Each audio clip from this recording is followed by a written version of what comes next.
Bapak Ibu sekalian, selamat ketemu lagi di PD kita tercinta PDKK Teresa Avila. Saya percaya kita semua datang dalam keadaan baik, luar biasa sukacita, oke? Kita mau memuji Tuhan, hari ini kita mau, saya ajak bangkit berdiri. Bangkit berdiri yuk, kita mau memuji, kita mau memuliakan Tuhan, kita mau bersukacita, kita mau goyang bareng ya. Yuk. Kita mau nyanyi sama-sama, kita mau menyenangkan hati Tuhan dengan penuh sukacita.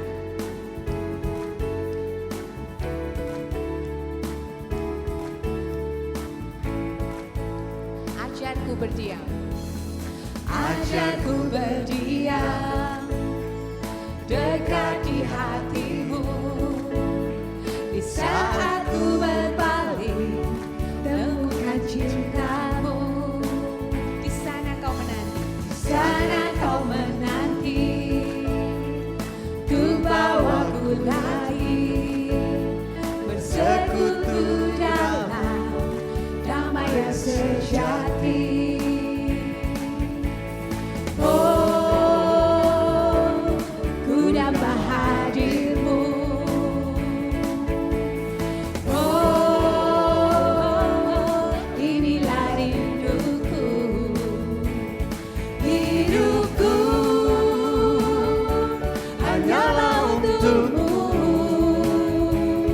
Segenap hatiku kagum akan kebaikanmu, dan nafasku menceritakan kasihmu. Ajarku berdiam dekat di hatimu. Kita mau katakan sekali lagi, kita mau berdiam dekat di hati Tuhan.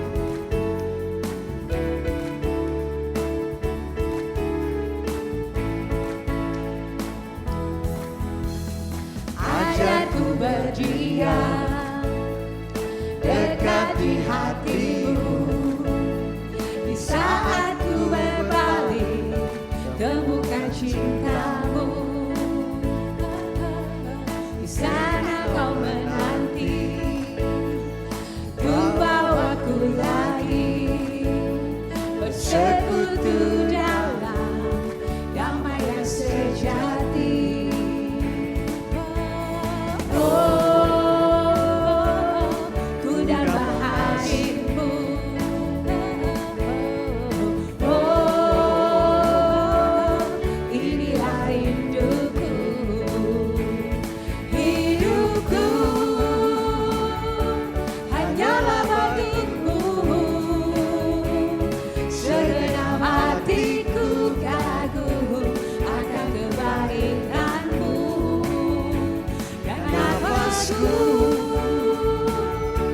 Menceritakan kasihmu, ajarku berdiam dekat di hatimu. Mari kita mau tepuk tangan, kita mau katakan, hidupku hanyalah untukmu,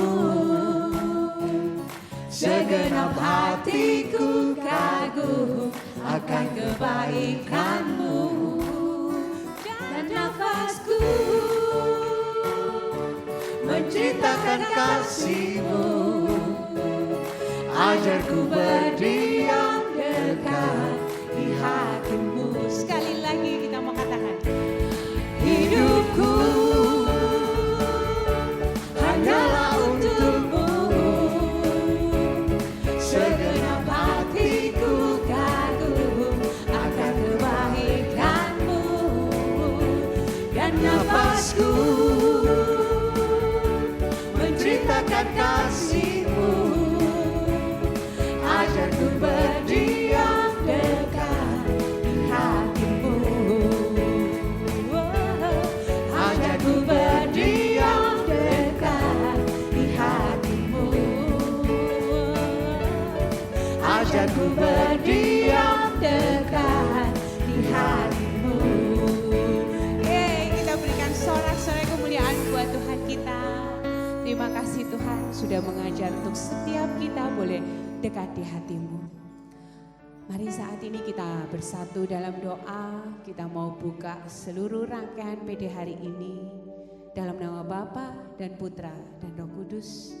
Amin.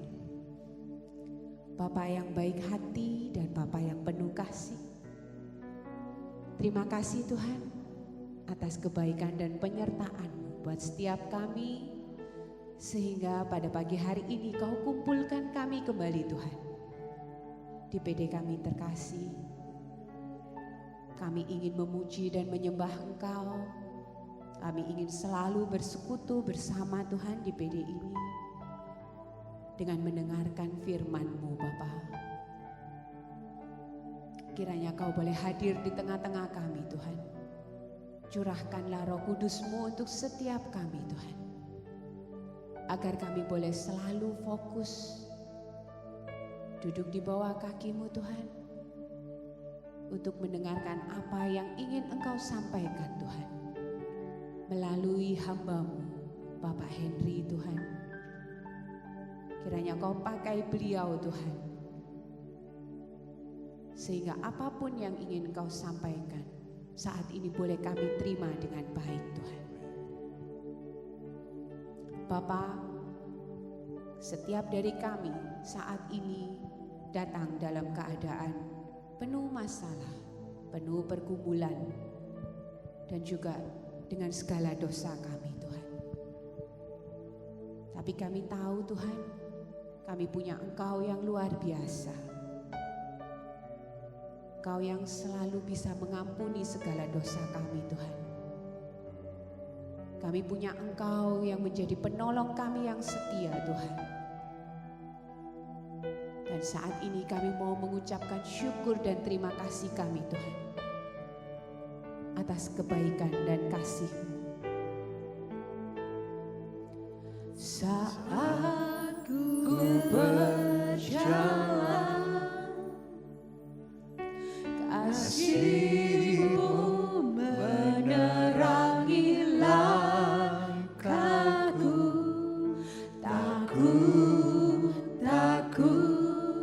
Tak ku bimbang, karena ku tahu Kau bersamaku. Saat ku berjalan,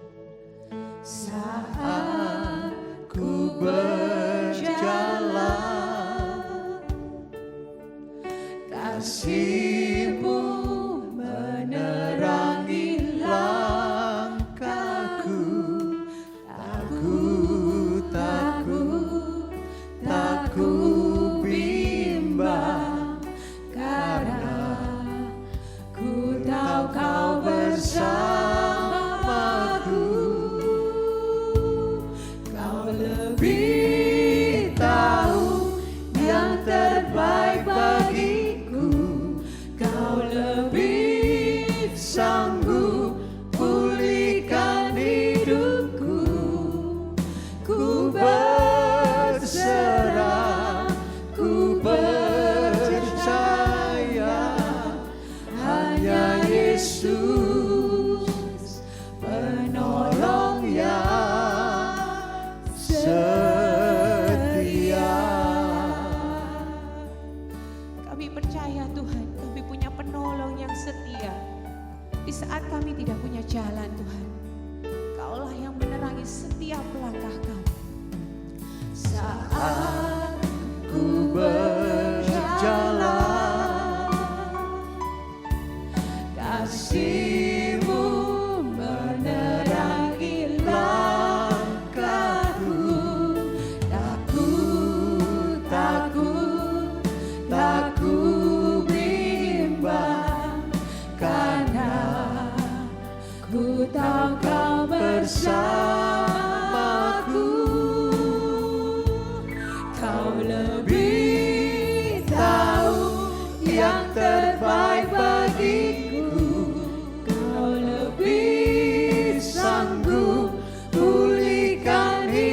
lebih dalam lagi dengan penuh iman. Lebih tahu yang terbaik bagiku. Kau yang paling tahu Lebih sanggup pulihkan hidupku.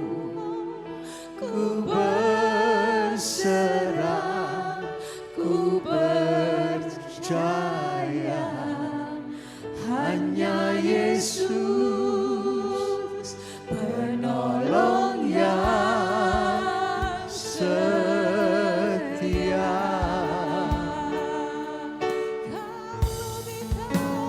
Lebih tahu yang terbaik bagiku. Kau lebih sanggup pulihkan hidupku. Ku berserah, ku percaya hanya Yesus penolong yang setia. Hanya Yesus penolong yang setia. Hanya Yesus penolong yang setia.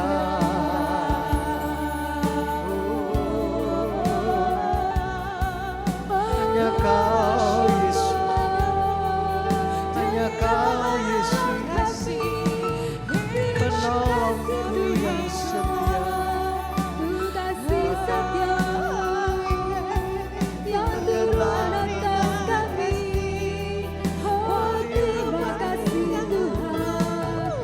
Terima kasih,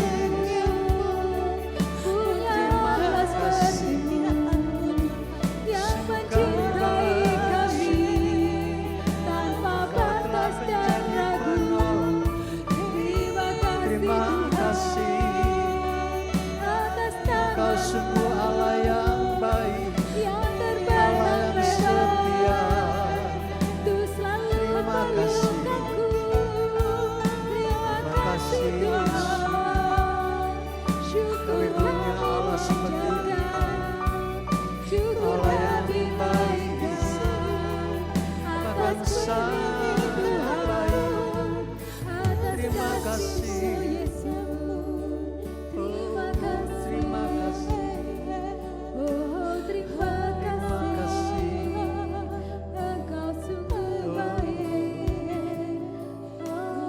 Terima kasih Yesus. Terima kasih. Kami sungguh bersyukur. Terima kasih. Terima kasih. Terima kasih Tuhan atas kasih-Mu yang begitu luar biasa. Kau penolong yang setia Tuhan di setiap dosa dan kelemahan kami. Kau selalu ada untuk kami Tuhan. Terima kasih Tuhan. Terima kasih. Kemuliaan kepada Bapa dan Putra dan Roh Kudus seperti pada permulaan, sekarang selalu dan sepanjang sekarang. Silakan duduk Bapak Ibu sekalian. Hari ini kita tetap dengan tema 7 dosa dan hari ini kita masuk di tema yang cabul, lagi-lagi cabul. Hari ini saya agak kesusahan untuk mencari teman yang mau sharing tentang tema hari ini. Karena mungkin agak tabu ya untuk membicarakan tentang tema ini. Tapi saya mau undang beberapa teman untuk mungkin kita akan sharing sedikit apa sih yang dikatakan dengan cabul itu. Ya, saya coba undang Erik, Vivi, Greta sama Lia ya. Lia, boleh kesini sebentar? Oh Richard. Mungkin kita mau tanya sedikit ke teman-teman ini apa ya yang dimaksud dengan cabul.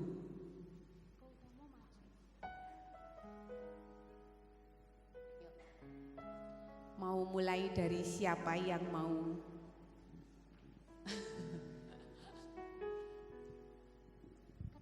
Yuk.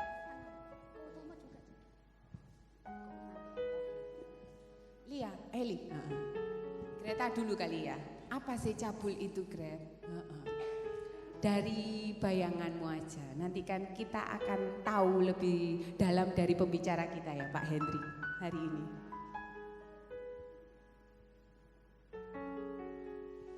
Iya, jadi cabul yang saya tahu itu kayak bertindak kurang senonoh gitu mungkin.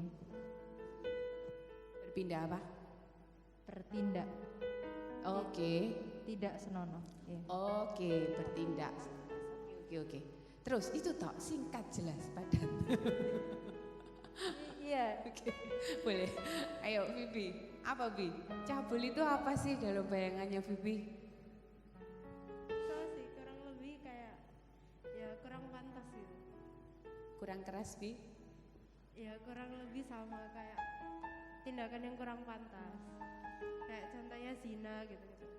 Oke, berarti yang sentuhan-sentuhan itu ya, yang tidak pada tempatnya, ya.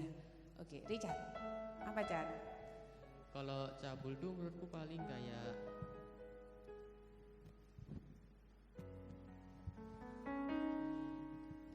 menonton video yang di apa? Video dewasa. Oh ya,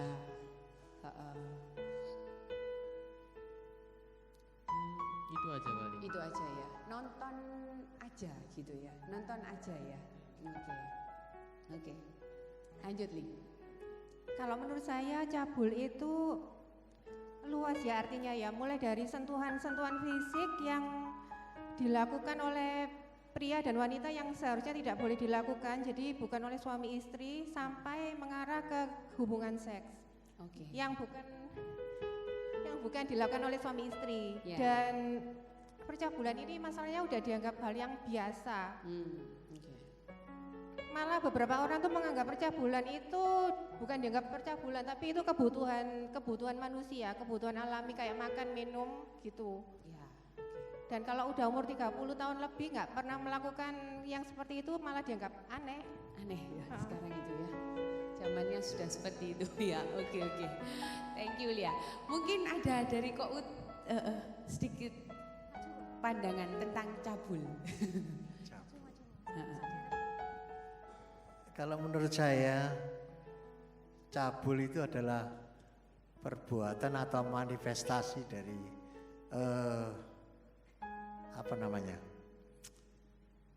pikiran buruk ya. Maksudnya pikiran yang tidak baik, nafsu dan sebagainya yang disengaja ditunjukkan tidak pada tempatnya gitu. Jadi misalnya seperti di umum gini, tiba-tiba dia melakukan sesuatu hal yang seharusnya tidak begitu. Oke. Walaupun dia dengan istrinya sendiri misalnya, Ya. dia memegang istrinya itu dengan berlebihan supaya dilihat gitu, supaya juga mempertontonkan tentang bahwa dia lebih dari yang lain, Oh itu juga tentang sudah. yang negatif Iya. ya. Rasanya begitu. Begitu ya. Oke. Thank you semua buat opininya tentang cabul. Nanti kita akan tahu lebih jelas dari pembicara kita ya. Silakan kembali. Terima kasih semuanya. Kita berikan tepuk tangan buat teman-teman kita. Oke. Sebelum kita lanjut kita masih mau memuji Tuhan dengan penuh sukacita. Boleh bangkit berdiri lagi. Kita mau lebih semangat lagi. Kita mau katakan bahwa kita punya Dia yang hidup, Dia yang selalu menebus dosa kita.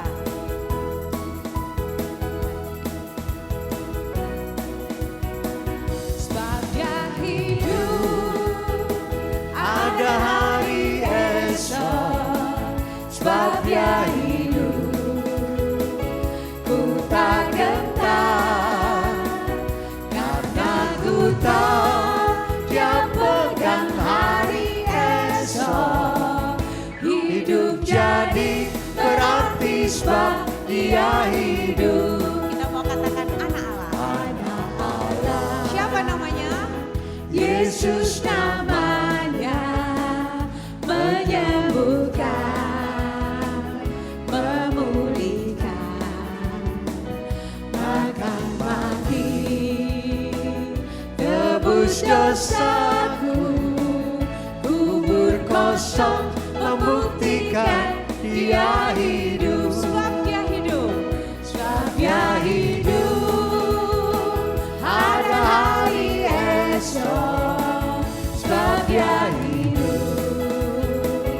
Ku tak gentar, karena ku tahu Dia pegang hari esok. Hidup jadi berarti sebab Dia hidup. Kita mau katakan sekali lagi. Yesus namanya menyembuhkan, memulihkan, bahkan mati, nebus dosaku, kubur kosong membuktikan Dia hidup. Sebab Dia hidup, sebab Dia hidup. Ada hari esok, sebab Dia hidup. Ku tak gentar, karena ku tahu Dia pegang hari esok. Hidup jadi berarti sebab Dia hidup. Ada hari esok, sebab Dia hidup. Ku tak gentar, karena ku tahu Dia pegang hari esok. Hidup jadi berarti sebab Dia hidup. Hidup, ada hari esok, sebab Dia hidup. Ku tak gentar, karena ku tahu Dia pegang hari esok. Hidup jadi berarti sebab Dia hidup. Hidup jadi berarti sebab Dia hidup. Hidup jadi berarti sebab Dia hidup. Haleluya, puji nama Tuhan. Silakan duduk. Saat ini Tuhan, kita mau datang lebih dalam lagi. Kita mau menyembah Engkau lebih dalam lagi Tuhan. Siapkanlah hati setiap kami Tuhan, untuk boleh selalu merenungkan pengorbanan-Mu yang begitu besar, untuk boleh menebus setiap dosa-dosa kami Tuhan, dan kelemahan kami. Kami rindu hadirat-Mu boleh hadir di sini Tuhan saat ini. Kita mau naikkan pujian ini dengan penuh iman. Kita mau meresapi setiap kata-katanya. Mari saudara. Bukan dengan barang fana Kau membayar dosaku, dengan darah yang mahal, tiada noda dan celah. Bukan dengan emas perak Kau menebus diriku, oleh segenap kasih dan pengorbananmu. Ku telah mati dan tinggalkan cara hidupku yang lama. Semuanya sia-sia dan tak berarti lagi hidup ini ku letakkan pada mesbah-Mu ya Tuhan. Jadilah padaku seperti yang Kau ingini.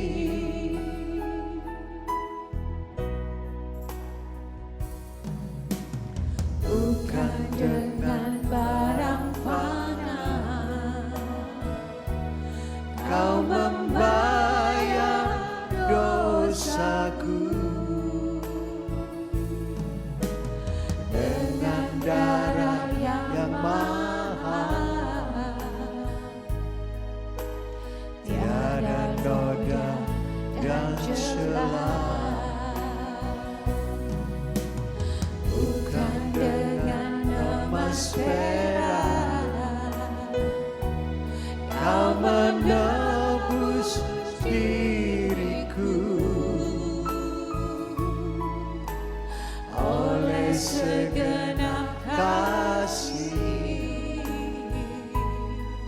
dan pengorbananmu, ku telah mati dan tinggalkan cara hidupku yang lama. Semuanya sia-sia dan tak berarti lagi hidup ini ku letakkan pada mesbah-Mu ya Tuhan. Jadilah padaku seperti yang Kau ingini. Hidup ini telah kuletakkan Tuhan. Hidup ini kuletakkan pada mesbah-Mu ya Tuhan. Jadilah padaku seperti yang Kau ingini. Mari kita mau menyembah Dia lebih dalam lagi. Inilah sembah kami Tuhan. Ku sembah Kau Allahku, Bapa dan sahabatku, Kau yang pedulikan seluruh hidupku.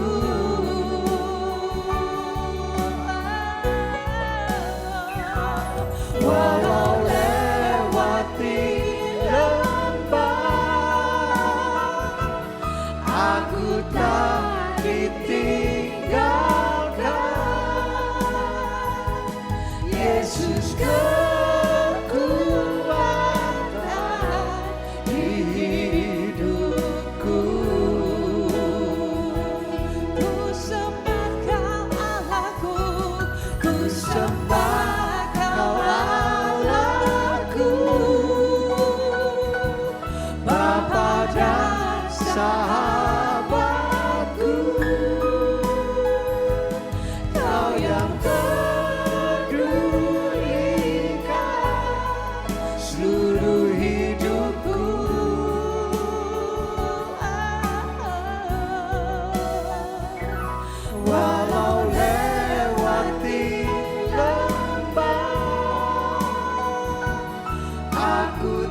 kekuatan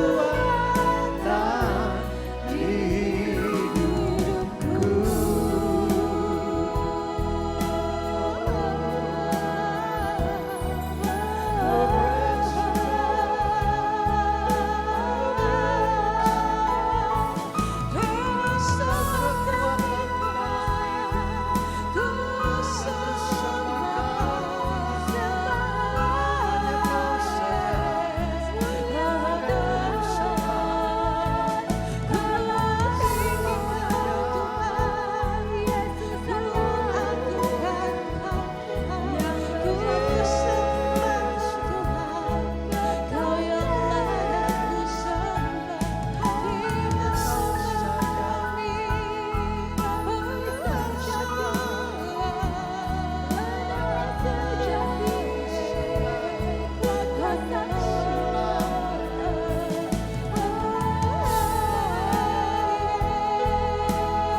Terima kasih Tuhan, Kau yang hadir saat ini Tuhan di tengah-tengah kami, Kau yang hadir di ruangan ini Tuhan, dan Kau yang boleh melawat setiap kami pada hari ini. Kau yang boleh kumpulkan kami saat ini Tuhan, untuk kami boleh sama-sama mau belajar tentang firman-Mu. Terima kasih Tuhan kalau kami boleh merasakan hadirat-Mu yang sungguh nyata di tengah-tengah kami saat ini Tuhan. Kami percaya Tuhan, bahwa ketika kami boleh berkumpul di tempat ini saat ini, bukan karena sebuah kebetulan, bukan karena keinginan kami pribadi, namun kami percaya ini hanya karena Engkau yang mengundang kami secara pribadi, sehingga setiap dari kami boleh mendapatkan sesuatu yang baru, kebenaran firman-Mu pada pagi hari ini Tuhan. Beracaralah Tuhan, jamah hati dan pikiran setiap kami, supaya setiap firman-Mu yang boleh Kau taburkan hari ini boleh menjadi rema dalam kehidupan kami, dan setiap kami percaya bahwa firman-Mu tidak akan ada yang kembali dengan sia-sia Tuhan. Pakai hamba-Mu ini sebebas-bebasnya Tuhan, supaya setiap apapun yang hamba-Mu ini perkatakan hanya berasal daripada-Mu, dan hanya nama-Mu saja yang dipermuliakan. Kemuliaan kepada Bapa dan Putra dan Roh Kudus, seperti pada permulaan, sekarang, selalu dan sepanjang segala abad. Amin. Dalam nama Bapa, Putra dan Roh Kudus.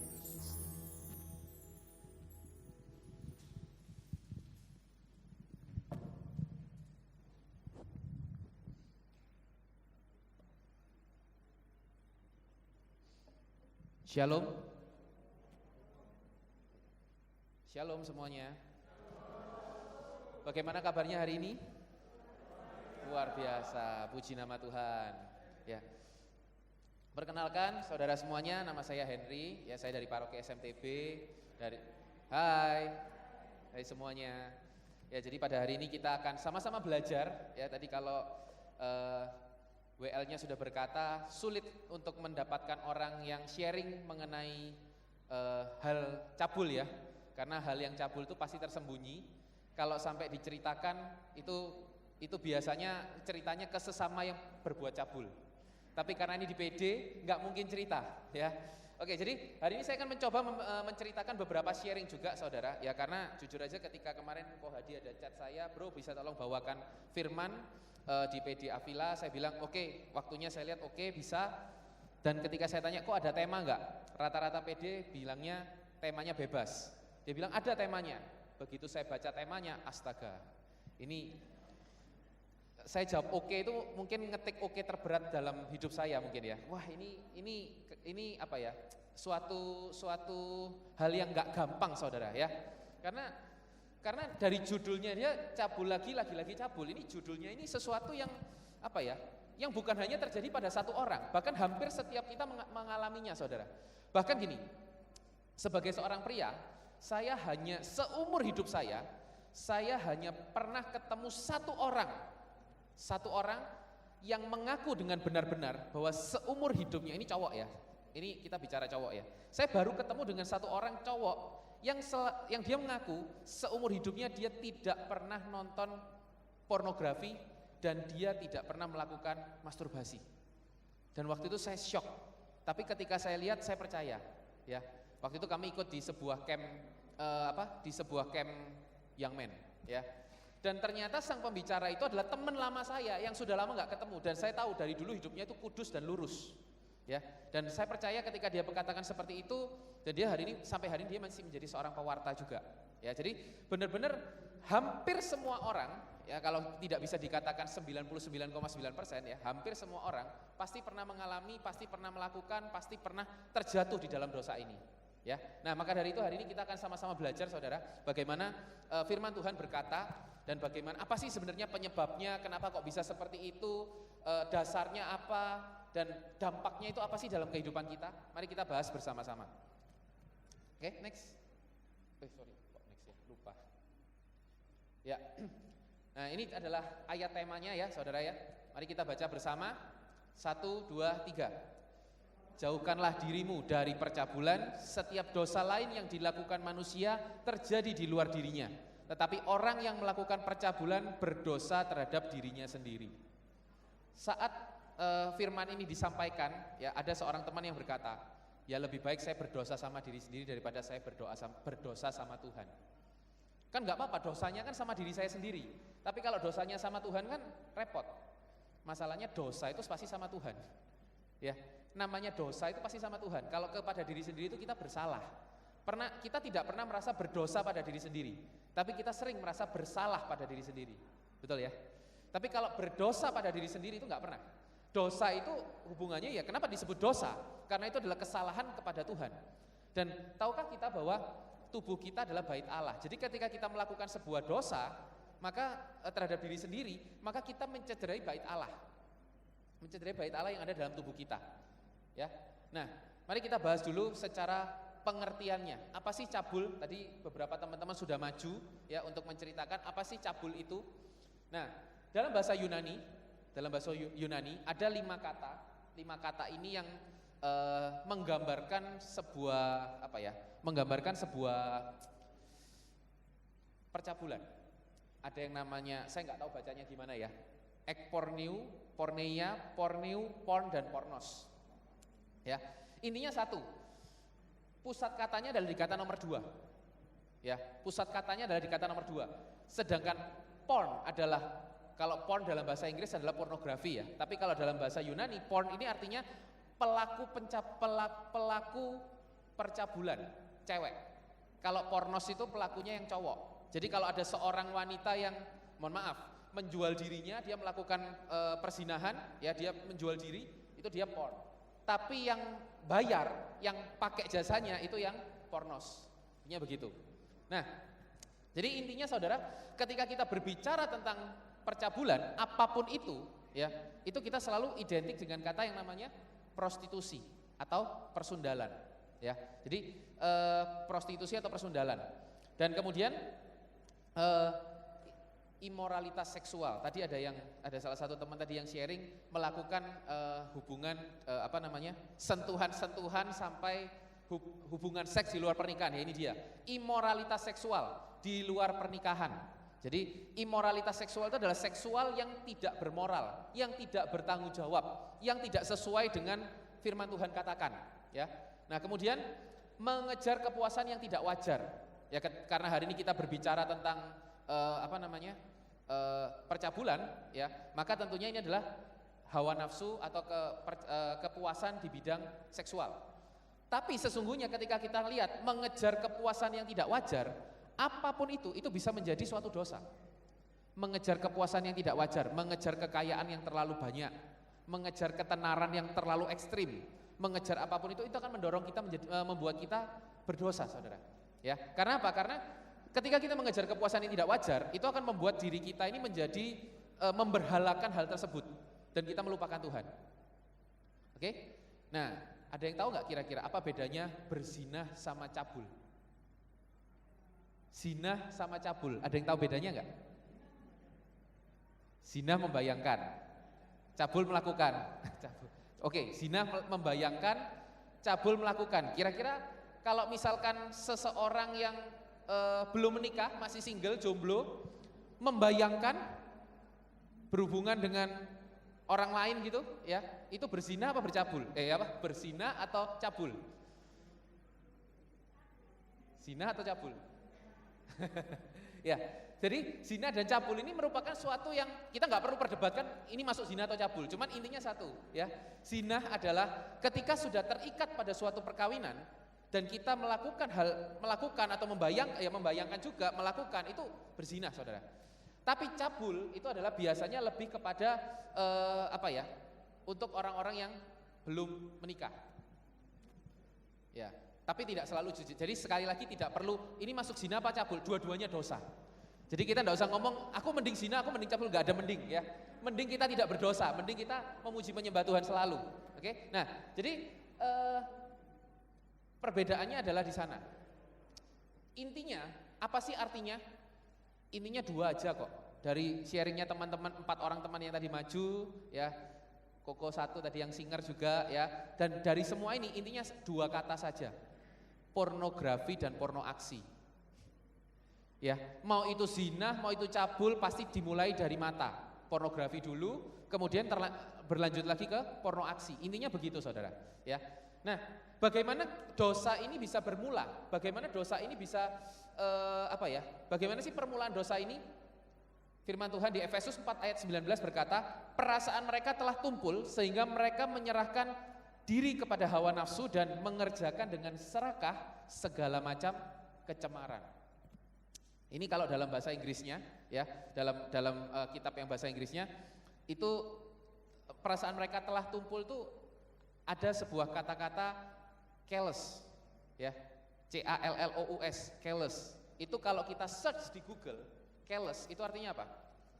Kapalan, kaki. Jadi gambarnya itu kaki kapalan diselentik-selentik itu nggak kerasa, dipukul-pukul nggak kerasa, bahkan disayat pakai pisau pun itu nggak kerasa, tahu ya? Kaki yang sudah terlalu menebal, saking ya mungkin mereka suka nggak pakai sandal, suka nggak pakai alas kaki, ya. Kemudian akhirnya membuat kakinya kapalan dan sudah tidak bisa dirasakan lagi. Tumpul itu maksudnya seperti itu, saudara. Jadi ketika kita sudah awal mulanya dosa adalah ketika kita memiliki perasaan yang kapalan. Hatinya kita ini sudah menebal, sudah ngapal, sudah nggak pernah sudah nggak. Kenapa kok kaki itu bisa kapalan, ya? Karena ketika kita jalan di tempat yang kasar, yang keras, yang berbatu mungkin, yang kotor, gitu ya, kita tidak memakai alas kaki. Nah, kenapa kok hati bisa tumpul? Karena ketika kita menghadapi dunia, kita jarang menggunakan tameng iman kita. Kita jarang berdoa. Kita terlalu sering menggunakan akal budi kita, hikmat manusia kita untuk menghadapi dunia. Akhirnya ketika kita menghadapi suatu tantangan itu lama-lama hati kita menebal. Ya. Pernah ketemu nggak orang yang saking hatinya tebal, dia merasa dia bahkan kena masalah pun dia nggak ada Orang biasanya kena masalah bisa kena terpukul atau mungkin down gitu ya. Ini sama sekali tidak ada. Ya, benar-benar dia merasa ketika masalah itu datang dia merasa kayak saya fine-fine aja. Nah, itu sesuatu yang bagus ketika kita lihat dalam sudut pandang orang terkena masalah dan tidak ada orang yang tidak kena masalah. Tapi ketika terjadi suatu dosa, terjadi suatu kesalahan karena dia terbiasa melakukan kesalahan dari hal kecil, ya, terbiasa melakukan kesalahan dari hal kecil inilah yang akhirnya membawa mereka menjadi berdosa yang banyak. Kalau kita lihat 10 perintah Allah, masih ingat 10 perintah Allah? Yang pertama apa? Kira-kira dalam 10 perintah Allah itu ada berapa dosa sih? Kalau kita melanggar ada berapa dosa? 10 perintah Allah biasanya 10 dosa ya kalau dilanggar. Tapi sesungguhnya segala sesuatu itu bermula, jadi kalau kita lihat, kita perhatikan dan kita renungkan benar-benar, 10 perintah Allah itu semua dosanya itu bermula di nomor 1. Jangan menyembah berhala. Tapi ketika kita baca di Alkitab, ya ketika kita baca di versi asli kata-kata Yesus, itu bagaimana di hari di yang pertama itu jangan sampai kita ini memberhalakan, jangan menyembah berhala itu bukan berarti menyembah patung ya. Bukan sesimpel itu, tapi ketika kita memberhalakan hal di luar Tuhan. Dan bagaimana sih kita memberhalakan hal di luar Tuhan? Simple, ketika kita sudah mulai meletakkan hal-hal yang bukan Tuhan sebagai prioritas pertama. Contoh, ya, kami alami, saya dan istri alami ketika kami punya anak. Ketika kami sudah mulai punya anak, itu kan berkat ya. Entah kenapa anak itu bisa jadi berhala. Kenapa? Jadi nggak sempat berdoa. Jadi nggak datang ke PD. Jadi apalagi waktu pandemi kemarin, ya. Jadi misalnya online, misa online itu Romo ngomong sendiri, TV-nya Romo itu ngomong sendiri. Kita sibuk dengan anak, memberhalakan itu saudara, ya. Jadi bukan berarti hal yang baik nggak bisa jadi berhala. Berhala tidak berarti selalu gini. Kalau dosa itu jelas salah. Tapi dosa bisa jadi berhala. Tapi yang jadi berhala belum tentu dosa. Hal yang baik, mengejar kekayaan.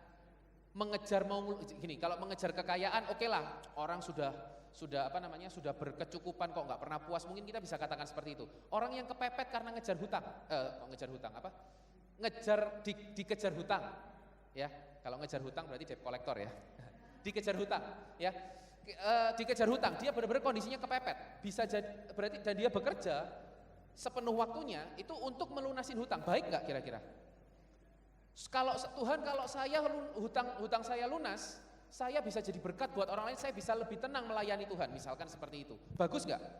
Tapi ketika pekerjaannya mengambil alih prioritasnya menjadi yang nomor 1, buyar saudara. Ya, Tuhan menjadi nomor sekian. Apakah pelayanan bisa menjadi berhala? Banyak saudara. Saya pernah baca, baca satu buku, namanya bukunya putih, ada pohon-pohonnya, saya lupa nama judulnya. Itu penulisnya seorang pendeta, ya. Penulisnya seorang pendeta, tapi yang dia sesalkan dalam hidupnya adalah apa? Dia terlalu sibuk melayani, anaknya meninggal karena overdosis. Ini bukan orang Indonesia ya, di barat.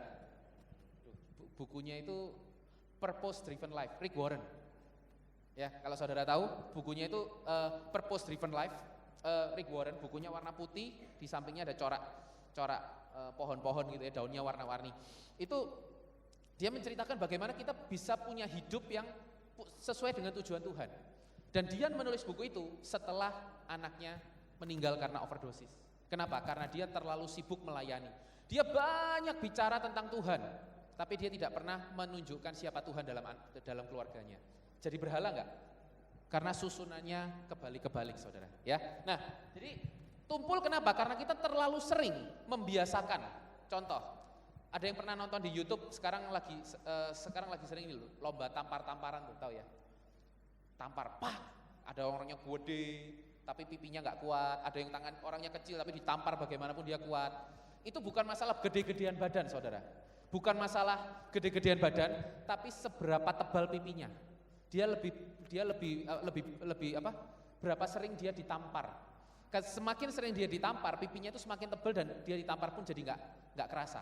Sama, bukan seberapa banyak dia melayani Tuhan, bukan seberapa banyak dia berdoa, bukan seberapa banyak dia melakukan hal-hal baik, melakukan baksos mungkin, nolong orang mungkin. Ini adalah sesuatu yang pribadi. Tapi ketika terjadi sesuatu hal yang hati nuraninya berkata itu nggak baik, dia stop atau dia lanjut. Kita stop atau kita lanjut. Kalau kita lanjut, lakukan terus. Itu sama kayak kena tampar. Hati nurani kita itu kayak ditampar. Dan semakin lama, hati kita makin tumpul dan mulailah akhirnya jadi dosa. Ya, mereka menyerahkan diri kepada hawa nafsu dan mengerjakan dengan serakah segala macam kecemaran. Kecemaran itu ya percabulan dan lain sebagainya. Oke?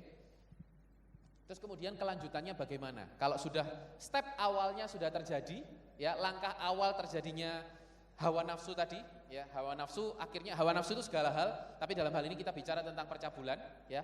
Bagaimana kelanjutannya?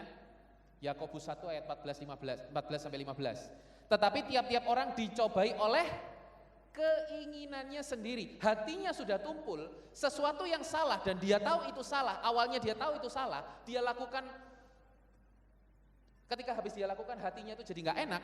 Lama-lama dia ingin melakukan dan dia dicobai oleh keinginannya itu.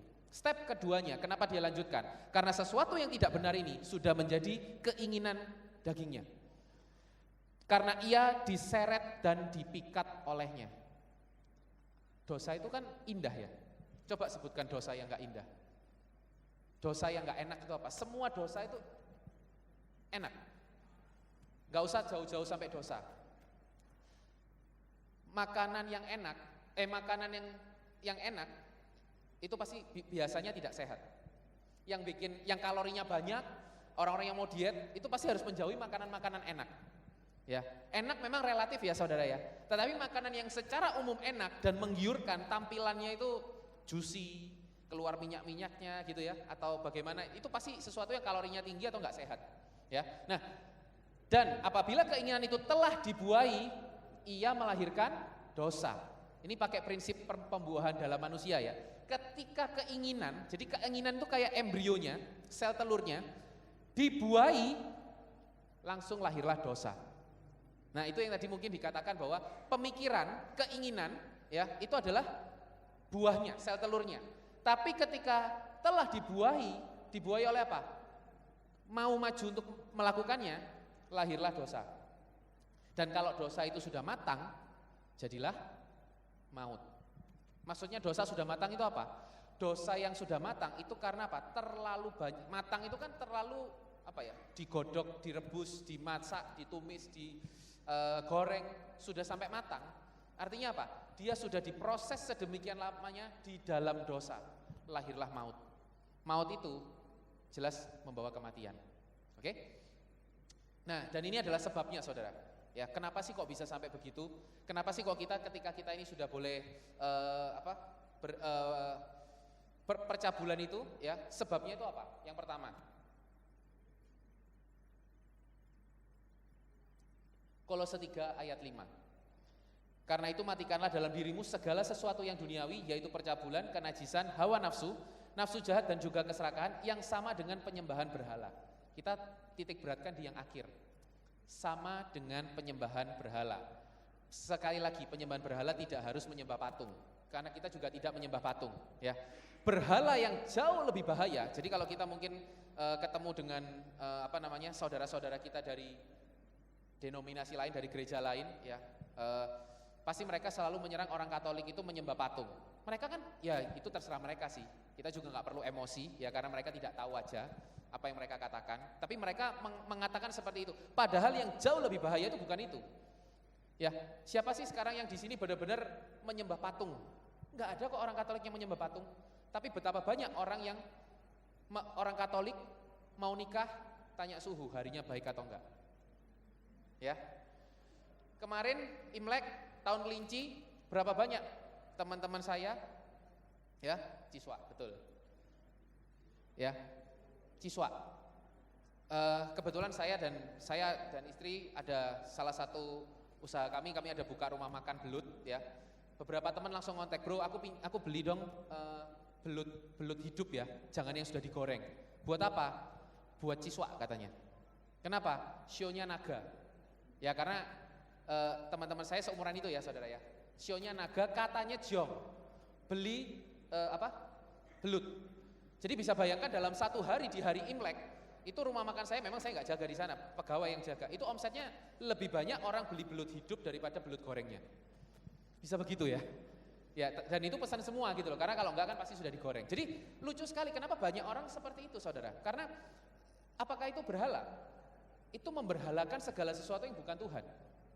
Ya sekali lagi, ketika mungkin kita berurusan dengan generasi yang lebih di atas kita dan mereka mengatakan bahwa kamu harus begini, ya kita jangan sampai kita juga jadi batu sandungan, walaupun kita juga tidak boleh ngikutin. Kita harus benar-benar berhikmat ya, berdoa sama Tuhan bagaimana kita bisa mengikuti mereka, tapi tidak mengikuti keberhalaan dan dosa-dosa yang Tuhan tidak izinkan. Oke. Nah, jadi penyembahan berhala ini awalnya adalah ketika kita mulai berpaling daripada Tuhan, tidak harus percabulan. Ketika kita sudah mulai berfokus untuk cari uang, terlalu banyak. Pria digoda ketika, godaan terbesar pria adalah ketika mereka lagi di atas, duitnya banyak, kekuasaannya tinggi. Godaan terbesar wanita adalah ketika mereka lagi di bawah katanya. Tapi ini kita bicara apa? Contoh kalau kita uang, ketika sudah punya uang banyak, cenderung,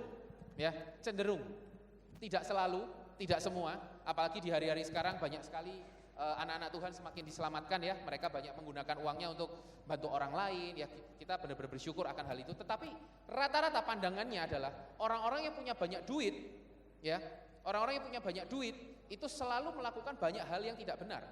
Pandangan umum tidak selalu seperti itu saudara ya. Nah, hal-hal seperti ini akhirnya membuat satu kesalahan kecil diizinkan, hatinya semakin lama semakin tebal dan menciptakan menjadi pintu untuk membuka dosa-dosa yang lain. Itu penyebabnya. Dan yang berikutnya,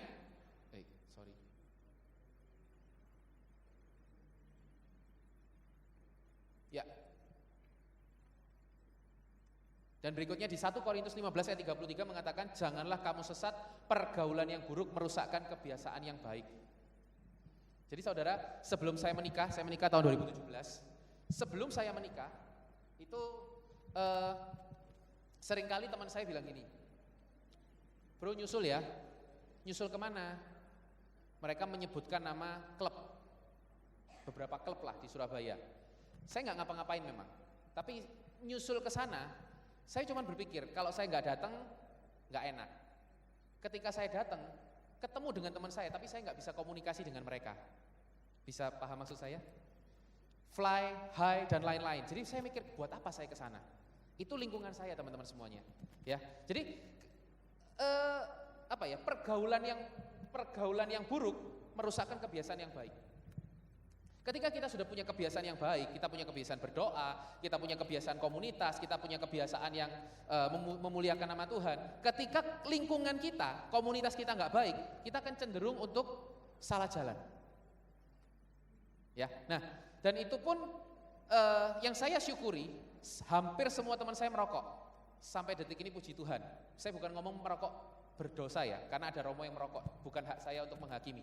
Cuman bagi saya bersyukur ketika saya sampai hari ini tidak terpengaruh untuk merokok, saudara. Ya, tapi apakah semua orang seperti itu? Rata-rata ya enggak. Hampir semua orang ketika lingkungannya merokok, coba satu, pasti akan merokok. Itu baru dari hal kecil. Bayangkan dengan hal yang lain. Ya, nah itu yang berikutnya. Dalam hal minum misalkan, ini kan rokok, minum, itu kan beberapa dosa-dosa yang rentetannya akan membawa ke percabulan. Nah, teman-teman ikut nanti semua ya. Itu kan awal, teaser, trailer awal, membuat masuk ke dalam bioskopnya yang gelap. Ya, nah untuk minum, saya bukan orang yang suka cari alkohol, tapi karena banyak teman saya suka minum alkohol, saya jadi sedikit bisa minum, ngefek. Bukan sampai total enggak, tapi saya juga enggak pernah minum sampai mabuk, tapi cuman ya misalkan acara tahun baru, kumpul setengah gelas gitu-gitu saya masih oke lah ya, tapi tidak sampai mabuk. Tapi itu terpengaruh saudara ya. Nah, jadi bayangkan ketika kita punya pergaulan yang buruk, kebiasaan kita yang baik itu akan hilang pastinya. Saya punya seorang teman dulunya ya di waktu masih single, teman sel. Dia itu benar-benar menjadi seorang korsel, ketuanya sel ya. Sel itu kecil isinya 5-10 orang, dia ketuanya di sana. Dia yang setiap minggu ngumpulin anak sel, kemudian menambahkan firman, ya memimpin pujian dan lain sebagainya. Tapi tahukah saudara, ketika akhirnya dia benar-benar, bagi saya dia murtad ya. Karena bukan cuma meninggalkan komunitas, tapi meninggalkan gereja. Bagi dia sudah nggak Tuhan-Tuhanan lagi. Kenapa? Karena ketika dia masuk komunitas saat itu, karena apa? Karena kerjaannya sulit. Ketika kerjaannya sulit, masa depannya nggak jelas, pasangan belum punya, dan dia merasa kayak sudah single, jomblo, miskin, hidup lagi gitu kan. Pikirnya dia kan gitu ya. Nah, dan itu akhirnya membuat dia menjadi craving. Dia masuk komunitas untuk tujuan supaya diberkati. Akhirnya ya karena dia untuk diberkati, ketika dia dapat berkatnya, dia tinggalkan Tuhan. Sebetulnya bukan ketika langsung dapat berkat langsung tinggalkan Tuhan, enggak juga. Ketika pekerjaannya mulai baik dia masih melayani. Tapi ketika dia sudah mulai, pekerjaan mulai baik, komunitasnya mulai entertain, dunia malam, dia sudah lupa akan semua itu. Dan yang luar biasa, seseorang yang pernah berkata bahwa nanti teman-temanku itu aku akan ajak masuk ke gereja supaya mereka bertobat. Malah dia yang butuh berobat, bukan bertobat lagi. Kenapa? Lingkungan bahaya, saudara. Ya, jadi inilah sebabnya. Yang pertama, kalau enggak kita kita membiasakan dosa-dosa kecil, kesalahan-kesalahan kecil kita terobos ya. Yang kedua adalah karena kita punya komunitas yang enggak baik. Ini sebabnya. Jadi kalau hari ini, saudara, setiap dari kita merasa bahwa lingkunganku kok, enggak usah ngomong toksik ya. Toksik itu mungkin menyerang kita secara pribadi. Tapi ini menyeret kita keluar dari hadirat Tuhan, menyeret kita keluar dari kebiasaan-kebiasaan baik di mata Tuhan. Kita perlu waspada, saudara. Ya jangan langsung radikal ya. Wah, habis datang PD langsung, bro kita nggak usah temenan lagi ya. Karena tadi di PD dikatakan bahwa kita harus putus. Ya nggak gitu juga, saudara ya. Tetaplah berteman, tapi jangan bergaul. Ya, bersahabat, berteman, berkomunikasi oke. Tapi jangan bergaul terlalu dekat supaya kita tidak tertarik masuk ke dalamnya. Karena tidak semua orang punya karisma yang begitu kuat untuk membawa orang bisa keluar. Ya. Karena kadangkala yang karismanya kuat tuh yang lagi ada di dalam kubangan. Contoh, seorang anak kecil kurus umurnya 20 tahun lagi mau ngangkat orang, niatnya baik nih, mau nolong bapak-bapak gendut usianya berat badannya 90 kilo dari dalam kubangan lumpur. Kira-kira bapaknya yang ketarik atau anaknya yang turun? Anak yang kejegur maksudnya. Anaknya yang keturun, saudara. Kenapa? Bukan masalah niat baiknya, tapi kadangkala tidak semua orang punya kekuatan seperti itu. Ya, apalagi kalau yang diangkat itu sekali ngangkat 90 di pantatnya ada 90 kiloan yang lain. Ya, dan ketika itu Anda yang akan jatuh ke dalam sana. Jadi hati-hati. Nah, ini contohnya. Ada yang pernah tahu cerita ini? Ketika cerita ini saya tunjukkan ke beberapa teman yang Katolik, mereka nggak tahu. Ketika saya ceritakan ke istri saya tahu. Istri saya masuk ke komunitas itu karena istri saya dulunya bukan Katolik. Istri saya belajar dari gereja lain, yang itu akhirnya membuat saya yang aslinya Katolik itu cuma KTP. Hari Minggu kalau bisa nggak usah ke gereja. Tapi saya nggak aneh-aneh ya. Hari Minggu daripada ke gereja nonton Doraemon, nonton Shinchan, nonton Detektif Conan gitu ya dulu kalau saya ya. Akhirnya jadi mau masuk komunitas karena istri saya berkata, kamu itu kalau saya mau ikut kamu nggak paham firman. Bagaimana seorang imam nggak paham firman? Akhirnya saya masuk komunitas. Motivasinya juga salah, tapi bukan dosa ya. Karena ingin mengajak istri saya masuk ke dalam Katolik saat itu. Nah, saudara, ketika kita ceritakan ke gereja yang lain, cerita ini pasti mereka tahu. Karena di sekolah minggu mereka pernah cerita. Tapi kalau diceritain ke orang Katolik, banyak yang nggak tahu. Ya, entah kenapa. Saya pun juga ketika baru-baru ini, baru 1-2 tahun ini karena membaca Alkitab dari awal sampai akhir ya, dan itu pun butuh 2 tahun baru habis 1 kali Alkitab itu, ya, karena belum terbiasa. Jadi baru saya tahu, oh ternyata Dina itu ini, ya. Ada yang tahu Dina? Dina ini bukan orang Indonesia ya. Dina ini anaknya Yakub, kakaknya Yusuf. Tahu Yusuf? Kalau Yakub dan Yusuf tahu ya. Yakub punya 2 istri kan? Ini anak dari Lea, Yusuf anak dari Rahel. Yusuf anak terakhir dari Rahel, ini anak terakhir dari Lea. Jarak lahirnya beberapa saat saja. Nggak tahu ya, saat itu tidak dijelaskan, tapi intinya kakaknya Yusuf tapi berbeda beberapa hari dari ibu yang berbeda. Nah, Dina ini dalam Kejadian 34, kalau hari ini kita nggak bahas secara detail, intinya dia datang ke teman-temannya, ya, dia datang ke teman-temannya, di mana teman-temannya ini adalah berasal dari kalangan orang-orang yang hidupnya tidak berkenan di mata Tuhan. Tidak dijelaskan juga di sana seperti apa. Dan ketika dia lagi kumpul sama teman-temannya, dia ini dipandang sebagai seorang wanita yang kudus, dari keluarga yang beradab, dari keluarga yang terpandang. Dan akhirnya ketika dia lagi kumpul sama teman-temannya itu, sering kumpul, dilihat oleh seorang dari kalangan itu, dari kalangannya si orang-orang yang tidak berkenan di mata Tuhan ini, namanya Sikem.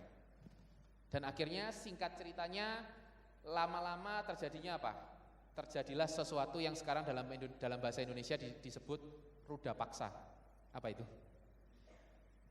Ini adalah anak Yakub yang diperkosa oleh seorang pria. Saya pun ketika lihat, wih luar biasa ya. Ini Allah Abraham, Allah Ishak, Allah Yakub. Tapi anaknya Yakub ada yang diperkosa gitu loh. Ya, saya pun ketika baca pertama kali shock. Wih, kok ada juga ya yang begitu ya. Nah, saudara, kenapa? Karena dia bergaul dengan orang-orang yang tidak harusnya dia bergaul.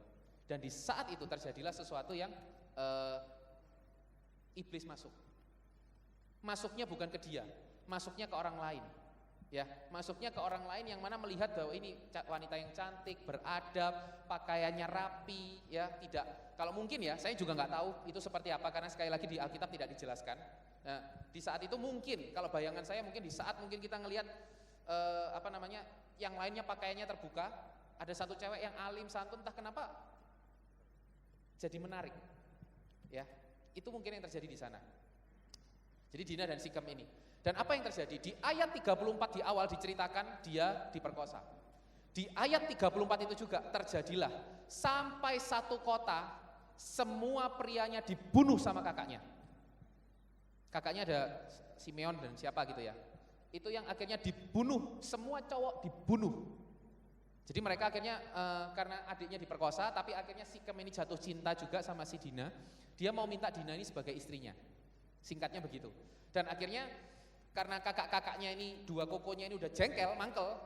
Oke, dia ngomong sama Yakub, "Pak, kita iyain aja, tapi kita punya strategi. Papa nggak perlu tahu, nanti biar kita yang bertindak." Singkatnya begitu. Dan dia ngomong, "Oke, kalau kamu ngambil adikku, semua pria harus disunat." Zaman dulu sunat nggak kayak sekarang ya. Habis disunat bisa langsung lari. Di zaman dulu sunat itu beberapa hari dia nggak harus lemah, nggak bisa beraktivitas. Ya. Nah, itu dia mungkin. Bisa jadi ya. Bisa jadi bukan dikelupas tapi dipotong ya. Nah, di saat itu ketika para pria itu lagi disunat secara massal, semua pria itu lagi jalannya aja sulit mungkin ya, apalagi angkat pedang mungkin ya. Dibunuh semua, tinggal wanitanya dan semua harta-harta di sana karena cowoknya mati semua, harta benda semua dirampas dibawa ke kemahnya si Yakub. Akhirnya sampai Simeon itu adalah anak yang dikutuk oleh Yakub. Ininya satu saudara, bukan berniat berdosa loh ya si Dina, tapi karena dia bergaul di tempat yang salah, lahirlah dosa lain, pembunuhan lah, kutuk dan lain sebagainya. Hanya karena apa? Karena bergaul di tempat yang salah. Ya. Nah, efeknya seperti apa saudara? 1 Korintus 10 ayat 8 berkata, "Janganlah kita melakukan percabulan seperti yang dilakukan oleh beberapa orang dari mereka, sehingga pada satu hari." Pada berapa? Satu hari.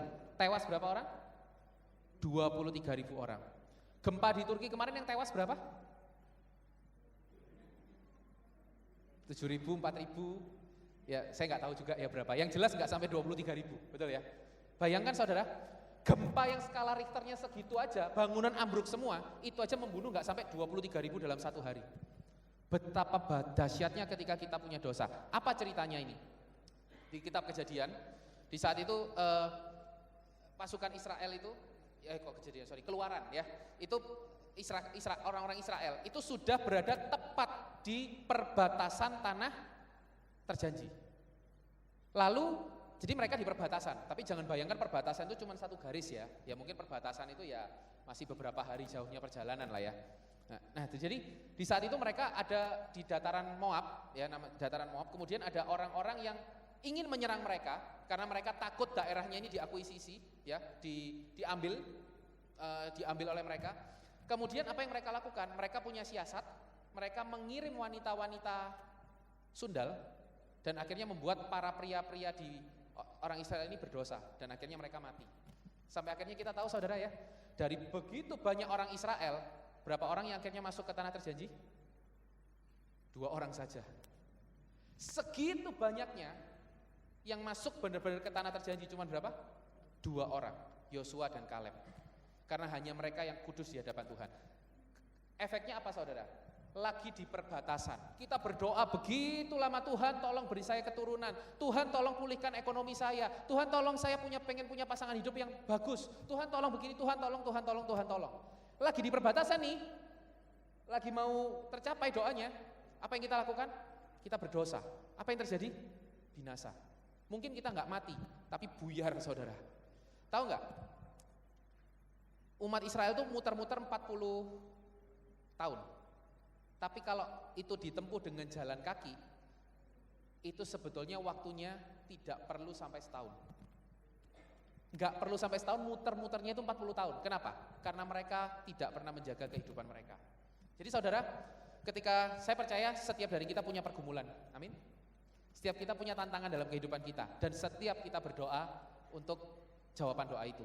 Nah saudara, ketika kita lagi dalam pergumulan, kita lagi punya jawaban doa, siapa yang pernah merasa kok kayak Tuhan nggak jawab-jawab?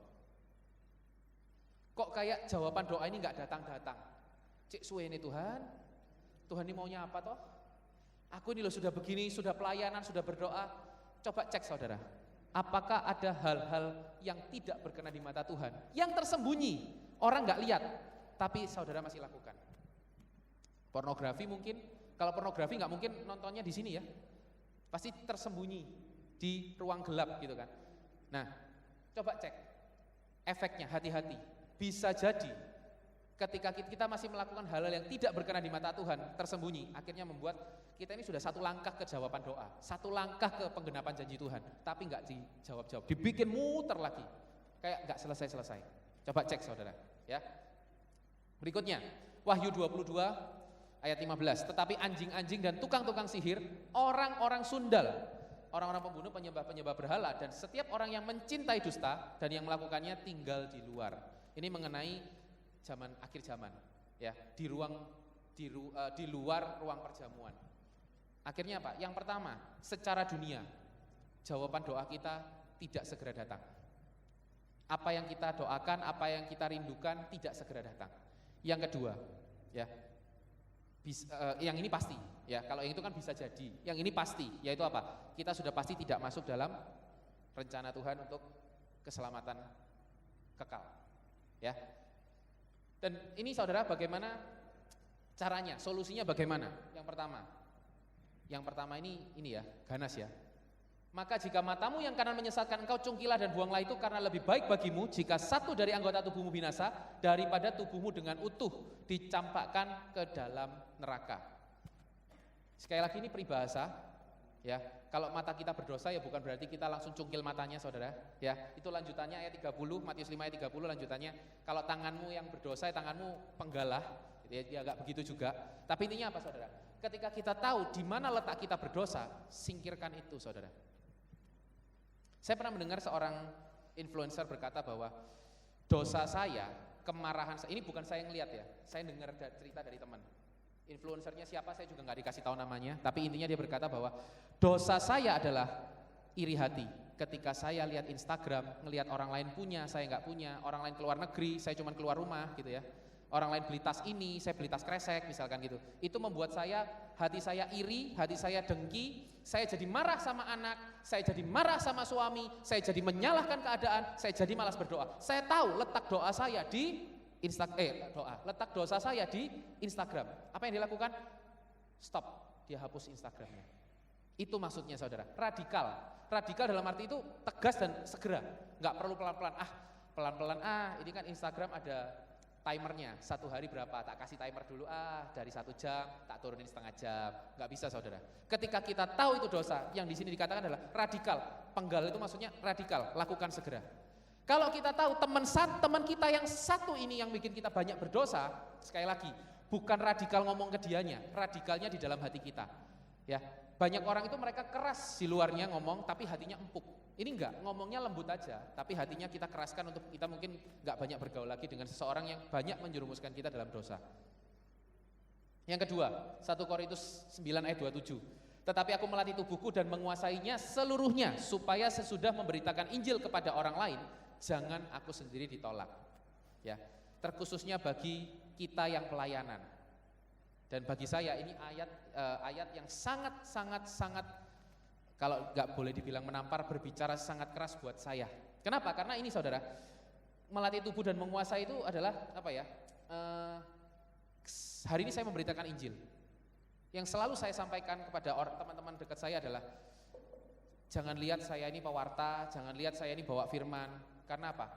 Seorang pembawa firman pun itu hidupnya belum tentu bisa membawakan, belum tentu bisa melakukan apa yang dia bawakan. Saudara, dan bagi saya pernah gini, waktu dulu sebelum saya jadi pewarta, Saya pernah punya ada seorang pewarta datang di komunitas kami, saya dari HSM ya, datang, waktu itu saya baru masuk komunitas, saya lihat pembicara ini luar biasa, saya berdecak kagum, caranya bicara, caranya dia membawakan, itu benar-benar luar biasa. Tapi satu ketika saya tahu kesalahan besar yang dia lakukan, dia orang Jakarta ya, bukan orang Surabaya, jadi saya nggak tahu, tapi saya dengar ada satu kesalahan besar yang dia lakukan, saya langsung ilfil nggak mau dengar, ketika dia dipanggil lagi, saya nggak mau datang saudara. Padahal ketika saya dengar dari teman saya, hari itu adalah firman yang saya butuhkan sebenarnya. Nggak usah peduli saudara ketika ada orang lain, seorang pelayan Tuhan mungkin mereka melakukan dosa. Karena setiap manusia pasti berdosa. Yang penting di saat mereka dipakai Tuhan untuk menjamah kita. Amin, saudara. Jadi jangan pedulikan. Dan bagi kita yang pelayanan, jangan terlalu terintimidasi kayak, aduh saya nggak mau pelayanan, saya masih berdosa. Saya nggak mau pelayanan, saya masih hidup, saya masih nggak kudus. Nggak ada manusia yang kudus saudara. Ya. Semua tidak ada yang sempurna, tapi maulah dulu karena ketika kita dipakai Tuhan, di saat itu Tuhan yang mau pakai kita. Di luar itu tugas kita menjaga hidup kita supaya berkenan di mata Tuhan. Amin. Yang ketiga, siapa bergaul dengan orang bijak menjadi bijak, tetapi siapa berteman dengan orang bebal menjadi malang. Sekali lagi, masuklah ke dalam lingkungan-lingkungan komunitas-komunitas yang baik saudara ya. Dan ini saudara adalah ceritanya, tahu nggak kalau lihat gambar ini, tahu nggak ini kejadian apa? Kejadian 39, tahu nggak cerita apa itu? Ini adalah, kalau kata teman-teman saya, Putri Chandrawati dan Brigadir J. Bukan ya, ini Yusuf dan istrinya Potifar. Ya, semua tahu ceritanya ya, saya nggak perlu cerita karena waktu. Dan intinya, kejadian 39 adalah kejadian, peristiwa di mana si Yusuf ini digoda oleh istrinya Potifar, dia lari. Ya. Dia lari, melakukan hal yang benar loh saudara. Tapi kemuliaan Tuhan datang pada dia baru di kejadian 41 ketika dia diangkat jadi penguasa atas Mesir. Bandingkan dengan yang tadi, kejadian 34. Hanya dalam satu ayat, di awal melakukan dosa, di akhir runyam semuanya. Artinya apa? Hati-hati ketika kita melakukan dosa. Sekalipun sekarang belum kelihatan efeknya, sekali kelihatan hancur babak belur semuanya. Tapi ketika kita melakukan hal yang benar, bisa jadi beberapa aspek kehidupan kita itu butuh proses. Harus dipenjara dulu, harus menafsirkan mimpi tapi dilupakan dulu, ya, menafsirkan mimpi lagi baru akhirnya dia bisa diangkat oleh Tuhan. Jadi saudara, ketika kita melakukan hal yang benar, tidak selalu langsung kelihatan, tapi hati kita yang dibentuk. Tapi ketika kita melakukan kesalahan, hati-hati. Belum kelihatan saat ini, bisa jadi tiba-tiba itu kayak efek domino, efek domino ya, langsung hancur semuanya. Kesimpulan saudara, berbahagialah orang yang tidak berjalan menurut nasihat orang fasik, yang tidak berdiri di jalan orang berdosa, dan yang tidak duduk dalam kumpulan pencemooh, tetapi yang kesukaannya ialah Taurat Tuhan dan merenungkan Taurat itu siang dan malam. Ia seperti pohon yang ditanam di tepi aliran air dan menghasilkan buahnya pada musimnya, dan yang tidak layu daunnya, apa saja yang dibuatnya berhasil. Boleh tim pujian untuk maju ke depan. Jadi saudara, kesimpulannya adalah Mazmur 1 ayat 1-3. Ya. Pujian. Mazmur itu kan kita pujian ya. Ditulisnya sebagian besar oleh Daud. Ya. Kita pujian ini saudara, diawali ya Mazmur 1 ayat 1-3 adalah berbahagialah orang yang tidak berjalan menurut nasihat orang fasik.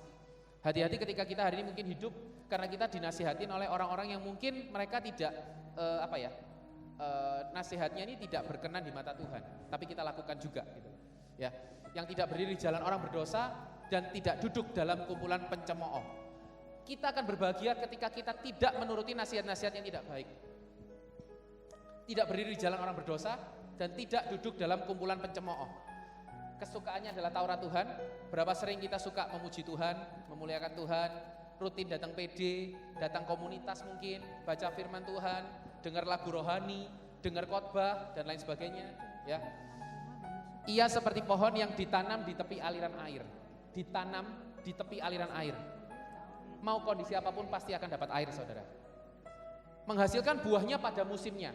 Tidak mungkin salah musim. Kalau hari ini kita belum merasakan buah, berarti belum musimnya. Kalau kita sudah lakukan hal yang tepat dan tidak layu daunnya, apa saja yang dibuatnya berhasil. Amin, saudara. Siapa yang mau di sini apa saja yang kita buat berhasil?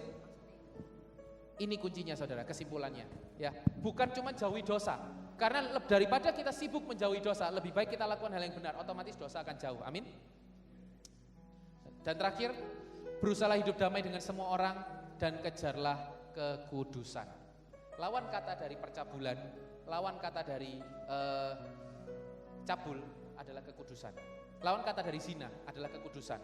Kekudusan bukan hanya secara fisik, tapi semua itu dimulai dari hati, saudara. Kejarlah kekudusan, sebab tanpa kekudusan tidak seorang pun akan melihat Tuhan. Karena apa, saudara?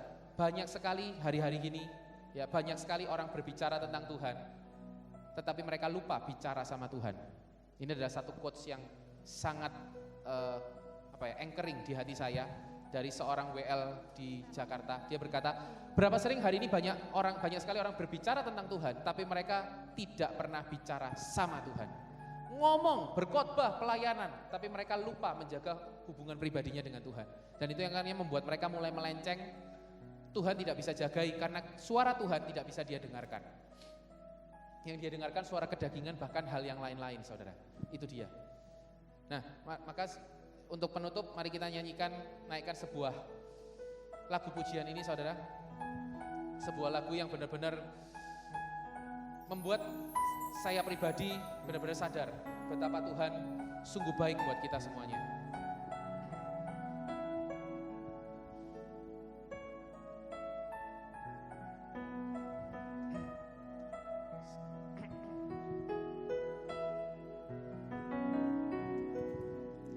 Saat ku masuk ke hadirat-Mu, bawa persembahan ke tempat kudus-Mu. Pujian ku naikkan, sembah ku berikan bagi-Mu Allah yang mulia. Kau layakkan ku menghampiri-Mu, melihat tata kemuliaan-Mu Tuhan.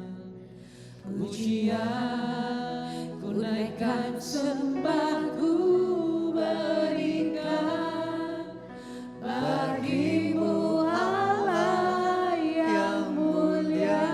Sama-sama kita nyanyikan. Oleh kuasa darah-Mu, Kau telah tebus dosaku. Kekudusan-Mu melingkupiku, kasih-Mu mengalir memulihkan hidupku. Sungguh besar anugerah-Mu, Kau selamatkan hidupku. Ku menjadi ciptaan yang baru oleh kuasa darah-Mu. Benar, saudara. Jadi ketika kita masuk ke dalam hadirat Tuhan, seperti kata-kata dalam lagu ini, di saat itulah Tuhan yang melihat ada yang tidak baik dalam hidup kita, Tuhan yang bekerja di saat itu, Tuhan yang sungguh-sungguh akan memperbaiki, hati kita yang bengkok akan diluruskan, langkah kita yang terpelecot akan diluruskan, saudara.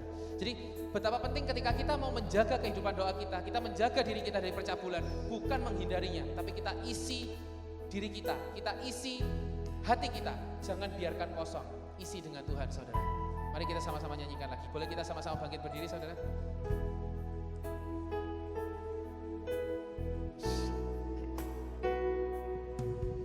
Saat ku masuk ke hadirat-Mu, bawa persembahan ke Kita persembahkan hati kita persembahkan hidup kita, saudara. Ketika kita masuk ke hadirat Tuhan, kita bawa pujian, kita sembah Tuhan setiap hari ketika kita mengawali hari, saudara. Karena kita tahu bahwa Allah yang sanggup menjaga kita tidak bisa menjaga diri kita sendiri, saudara.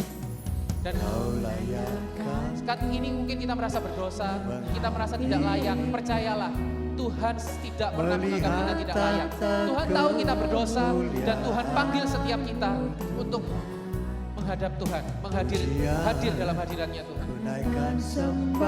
Kita naikkan pujian, kita berikan persembahan kita, hidup kita, waktu kita, energi kita, karena Allah yang termulia yang akan menjagai kita, saudara. Kuasa darahmu, kau telah tebus dosaku, kekudusanmu melingkupiku, kasihmu mengalir. Saat ini mungkin kita merasa hidup kita lagi kacau. Percayalah saudara, kasih Tuhan akan memulihkan hidup kita. Begitu besar anugerahnya Tuhan. Sekalipun kita terperosok dalam jurang yang paling dalam, sekalipun kita hari ini merasa hati kita kosong, hati kita cari hal lain untuk mengisi, datang pada Tuhan saudara. Tidak pernah ada kata terlambat, dan Tuhan selalu sebagai seorang Bapa yang baik. Sekalipun kita berdosa, sekalipun kita menjadi anak bungsu yang menghabiskan dana kita untuk bersama pelacur-pelacur mungkin, makan bersama babi mungkin, tidak pernah ada kata terlambat untuk kita datang kepada Tuhan. Dosa-dosa terjadi ketika kita lupa, ketika kita tidak mengisi hati kita dengan yang semestinya, kita mencari hal lain yang untuk mengisinya. Hari ini Tuhan memanggil kita semua saudara, memanggil kita untuk kembali mendekat pada Tuhan, memanggil kita untuk mengisi hati kita dengan Tuhan. Ketika kekudusan boleh melingkupi kita, percayalah, bahkan keinginan untuk berbuat dosa pun sudah tidak ada lagi saudara. Anugerahmu, kau selamatkan hidupku, ku menjadi ciptaan yang baru oleh kuasa darahmu. Mari kita angkat tangan kita sama-sama, kita mau berdoa saudara. Tuhan kami yang baik, Tuhan kami yang penuh kasih, Engkau yang melihat kami di sini Tuhan, anak-anak-Mu yang penuh dengan dosa, anak-anak-Mu yang penuh dengan kelemahan, anak-anak-Mu yang penuh dengan ketidaksempurnaan ini Tuhan. Saat ini kami mau menghadap Engkau Tuhan. Kami mohon belas kasih-Mu Tuhan, Engkau yang melihat kami saat ini, Engkau yang tahu betapa hal-hal yang tersembunyi di dalam hati kami, hal-hal yang masih tidak benar di mata-Mu Tuhan. Engkau yang bantu kami menyelidikinya, Engkau yang bantu kami untuk mengubahnya Tuhan. Kami percaya ketika kami persembahkan segala sesuatunya di hadirat-Mu Tuhan, entah itu waktu kami, entah itu tenaga kami, pikiran kami, bahkan segala dosa kami percaya Tuhan, Engkau Allah yang bisa mengubah dosa-dosa kami yang sangat merah, yang sangat kotor menjadi bisa seputih salju Tuhan. Engkau yang bisa mengubahkan hati kami yang saat ini mungkin gundah gulana, hati kami yang saat ini takut Tuhan, hati kami yang mungkin saat ini sudah dipengaruhi oleh dosa kami percaya Engkau boleh memulihkan hati kami saat ini Tuhan. Bantu kami untuk punya kerinduan yang begitu mendalam akan Engkau, supaya setiap hari kami boleh mencari Engkau, memprioritaskan Engkau Tuhan. Kami boleh mempersembahkan hidup kami, supaya setiap apapun yang kami lakukan setiap hari, ketika kami sudah diisi oleh kasih-Mu yang Kau perbaharui setiap harinya Tuhan, kami boleh memuliakan nama-Mu. Kami boleh tidak lagi ada keinginan untuk berbuat dosa, karena ketika kami punya Engkau dalam hati kami, sukacita dan damai sejahtera yang ada dalam kehidupan kami akan melimpah ruah dan tidak ada yang bisa menggantikan. Terima kasih Tuhan Yesus, terima kasih. Kami juga berdoa untuk setiap kami yang mungkin saat ini kami ada di perbatasan tanah terjanji Tuhan, penggenapan janji-Mu. Namun kami merasa masih berputar-putar, kenapa doa kami tidak Kau jawab. Tuhan, Kau yang hadir saat ini, Kau boleh, firman-Mu boleh menjadi pedang yang tajam buat setiap kami. Engkau yang boleh koyak-koyakkan hati kami, supaya kami benar-benar berubah. Dan kami boleh percaya Tuhan, bahwa bukan berkat itu yang tidak Tuhan kirimkan. Kami yang mengizinkan diri kami untuk tidak layak menerima berkat itu, menerima jawaban doa itu Tuhan. Bantu kami, untuk kami boleh menjadi pribadi yang lebih baik. Bantu kami Tuhan, untuk kami boleh menjadi orang-orang yang semakin berkenan di mata-Mu. Dan tentunya Tuhan kami percaya bahwa penggenapan janji bagi umat Israel yang harusnya 1 tahun diperoleh dalam 40 tahun, kami percaya Tuhan, segala sesuatu yang tidak mungkin, jawaban doa yang kelihatannya belum ada jawaban, ketika kami boleh melayakkan diri kami lebih lagi di hadapan-Mu, kami percaya berkat itu sudah ada dan siap kami terima. Terima kasih Tuhan Yesus, terima kasih. Kami juga berdoa untuk persekutuan doa ini Tuhan. Semoga setiap umat yang hadir hari ini boleh menjadi perpanjangan tanganmu, perpanjangan lidahmu, untuk boleh mengajak semakin banyak orang, semakin boleh bertumbuh, bukan hanya secara pribadi tapi juga secara komunal dalam persekutuan doa ini Tuhan, boleh menjadi berkat buat banyak orang. Begitu banyak Tuhan orang-orang Katolik di sana yang mereka ke gereja hanya setiap minggu, namun secara hati mereka belum tertaut padamu Tuhan. Bantu setiap dari kami supaya kami boleh menjadi perpanjangan tanganmu untuk perluasan kerajaan-mu. Dan persekutuan doa ini boleh semakin hari semakin memuliakan namamu, semakin banyak orang hadir dan semakin banyak orang diselamatkan. Terima kasih Tuhan Yesus, terima kasih. Kami percaya Kau adalah Allah yang sungguh mengerti dan mengasihi kami, dan Kau adalah Allah yang tidak pernah meninggalkan kami. Terima kasih Tuhan Yesus, terima kasih. Kami serahkan sekali lagi lagu ini hanya dalam kemuliaan-Mu Tuhan. Oleh kuasa darah-Mu Kau telah tebus dosaku, kekudusan-Mu melingkupiku, kasih-Mu mengalir memulihkan hidupku. Sungguh besar anugerah-Mu, Kau selamatkan hidupku. Ku menjadi ciptaan yang baru oleh kuasa darah-Mu.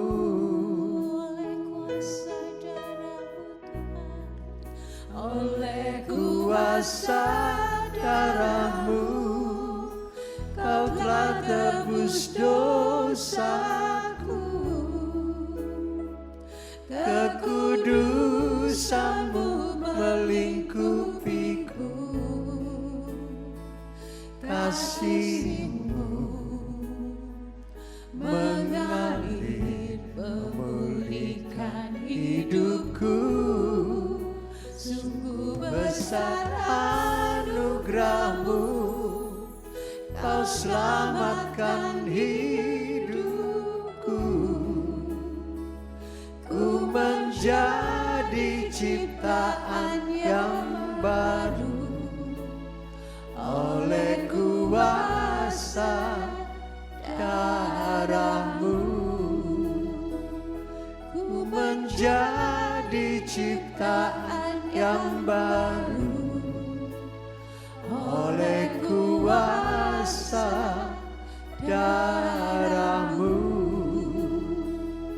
Ku menjadi ciptaan yang baru oleh kuasa darah-Mu.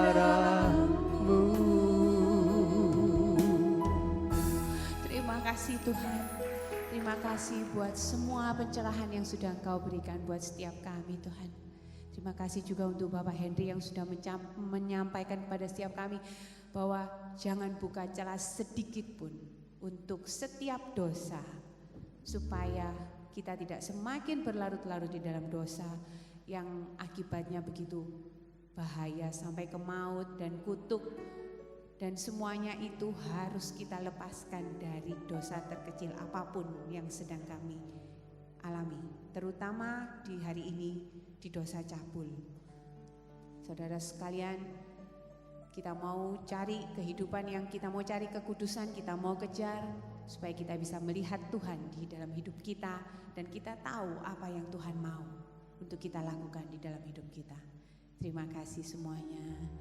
Saat ini kami percaya bahwa teman-teman sekalian sudah terberkati dari apa yang sudah disampaikan pada PD kita hari ini. Kita mau membagikan berkat, kita mau memberikan yang terbaik buat Tuhan kita.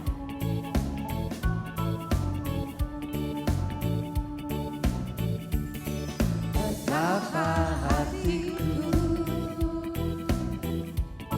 berterima kasih Yesus, Kau mengasihiku,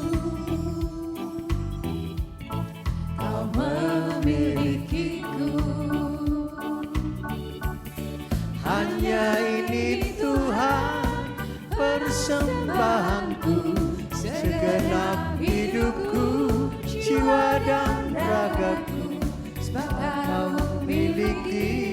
harta kekayaan yang cukup berarti untukku persembahkan. Hanya ini Tuhan permohonanku, terimalah Tuhan persembahanku. Pakailah hidupku sebagai alatmu seumur hidupku. Hanya ini Tuhan persembahan kami. Hanya ini Tuhan persembahanku, segenap hidupku, jiwa dan ragaku. Sebab tak ku miliki harta kekayaan yang cukup berarti untukku persembahkan. Hanya ini Tuhan permohonanku, terimalah Tuhan persembahanku. Pakailah hidupku sebagai alatmu seumur hidupku. Pakailah hidupku. Pakailah hidupku sebagai alatmu seumur hidupku. Terima kasih. Saat ini sebelum kita tutup rangkaian seluruh persekutuan doa hari ini, saya akan memberikan beberapa pengumuman. Pengumuman yang pertama, untuk serial Seven Deadly Sins sampai minggu ini kita masih jalan yang kedua ya. Untuk minggu depan kita masih tetap berada di serial Seven Deadly Sins dengan tema Nanti Dulu, Tunda Dulu oleh Bapak Vincentius Cahyono Santoso dari Semarang. Kita tunggu kehadiran Bapak Ibu sekalian di PD kita minggu depan yang pastinya temanya masih tetap menarik di sekitaran dosa. Jangan sampai terlewatkan ya semuanya. Dan selanjutnya pengumuman berikutnya, kita ada prayer box Avila yang hadir di setiap Jumat malam. Bagi Bapak Ibu yang mau bergabung boleh ikut dengan kontak person yang sudah tertera, atau juga yang punya pergumulan atau masalah yang ingin didoakan boleh memberikan ke tim kami, dan yang pastinya kerahasiaan akan tetap terjaga. Untuk pengumuman berikutnya, ini ada acara Cherish Indonesia Satu Hati Satu Roh 9 Maret di Tunjungan Plaza ya. Sebentar akan kita tayangkan klipnya ya teman-teman.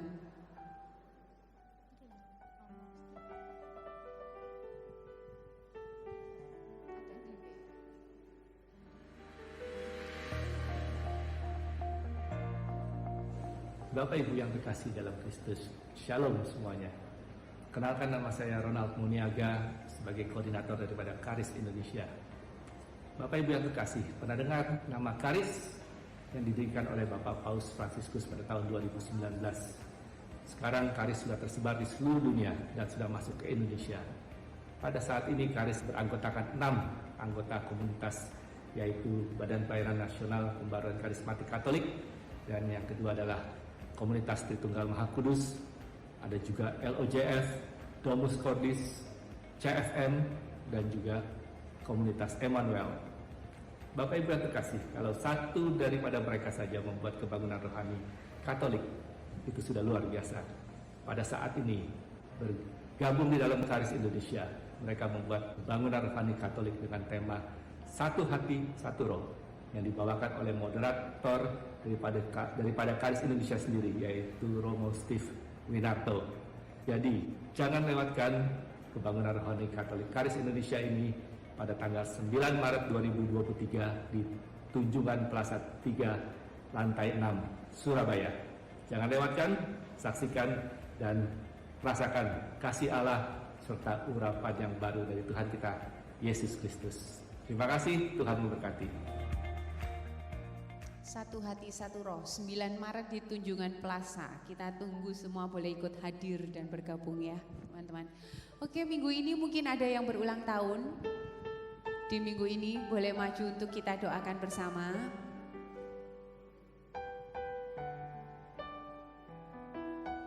Ada? Jerry? Nggak ada ya? Oke, kalau nggak ada, kita mau tutup rangkaian persekutuan doa hari ini. Mari kita mau bangkit berdiri. Terima kasih Tuhan atas semua yang sudah Engkau berikan dan Engkau sampaikan buat setiap kami. Kami percaya apapun yang Engkau sampaikan pada hari ini benar-benar tidak akan sia-sia buat kami Tuhan. Semua akan tertanam di dalam hati kami. Biarkanlah kami boleh bertumbuh dengan firman-firman-Mu Tuhan. Dan kami boleh menjadi pribadi-pribadi yang jauh lebih baik seperti yang Engkau inginkan Tuhan. Bantu kami dan mampukan setiap kami untuk berperang melawan dosa-dosa yang ada di setiap hati kami Tuhan. Sehingga kami boleh selalu meraih kekudusan hidup kudus bersama dengan Engkau Tuhan. Untuk selalu menyenangkan hati-Mu Tuhan. Dan kami boleh selalu berada di dalam penyertaan-Mu, di dalam kasih-Mu, dan hidup berjalan bersama dengan-Mu. Itulah impian setiap kami Tuhan, untuk memperoleh hidup yang semakin baik dan kudus bersama dengan Engkau. Terima kasih Tuhan, dan sebentar kami akan menutup segala rangkaian acara pada hari ini. Kami mau menjadi seorang pemenang dari segala dosa yang ada di dalam setiap kami. Kami mau merdeka dengan itu semua. Dan terima kasih Engkau sudah hadir di tengah-tengah kami. Dan semua ini akan kami berikan hanya di dalam satu nama Tuhan kami Yesus Kristus. Amin. Dalam nama Bapa dan Putra dan Roh Kudus. Amin. Oke, kita mau tutup dengan satu pujian ini karena kita umat pilihan Allah. Kita sudah dipanggil untuk mengenapi firman-Nya dan kita sudah bangkit dari semua dosa kita.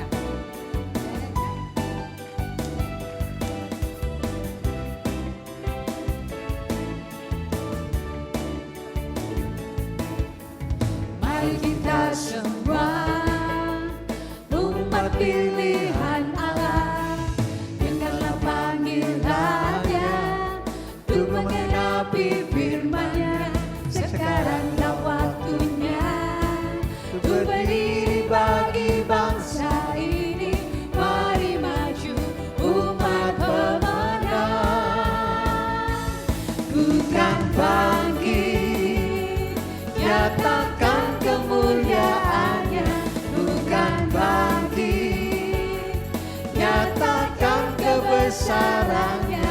Sampai setiap lutut berteduh, semua lidah mengaku Yesus Kristus Dialah Tuhan, Raja segala raja. Dialah Raja. Mari kita semua. Mari kita semua umat pilihan Allah, dengarlah panggilannya untuk mengenapi firman-Nya. Sekaranglah waktunya untuk berdiri bagi bangsa ini. Mari maju umat pemenang. Bukan bangkit, nyatakan kemuliaan-Nya. Bukan bangkit, nyatakan kebesaran-Nya. Sampai setiap lutut berteduh, semua lidah mengaku Yesus Kristus Dialah Tuhan, Raja segala raja. Dialah Raja.